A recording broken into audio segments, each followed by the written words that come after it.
பழம்பெரும் மற்றும் புகழ்பெற்ற பின்னணி பாடகி எஸ். ஜானகி இன்று காலமானார். தனது மந்திர குரலால் கோடிக்கணக்கான மனங்களை வசப்படுத்தியிருந்த அவர் இன்று காலமானார். ஜானகி தமிழ், தெலுங்கு, கன்னடம் உள்ளிட்ட மொழிகளில் 48,000க்கும் அதிகமான பாடல்களை பாடியுள்ளார். அவரது மறைவுக்கு பல்வேறு தரப்பினரும் இரங்கல் தெரிவித்து வருகின்றனர்.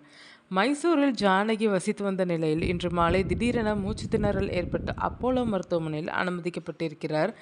ஆனால் சிகிச்சை பலனின்றி அவர் உயிரிழந்தார். இவர் ஆந்திராவை பூர்வீகமாக கொண்டவர். 1938ஆம் ஆண்டு ஆந்திராவின் பல்லேபட்லா கிராமத்தில் ஏப்ரல் 23 அன்று பிறந்தார். 19 வயதிலே இவர் சினிமா துறைக்குள் நுழைந்துவிட்டார்.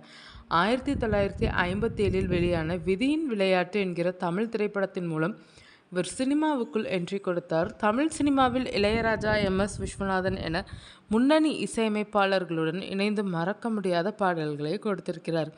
இவர் 4 முறை சிறந்த பின்னணி பாடகி என்ற தேசிய விருதுகளை வென்றிருக்கிறார்.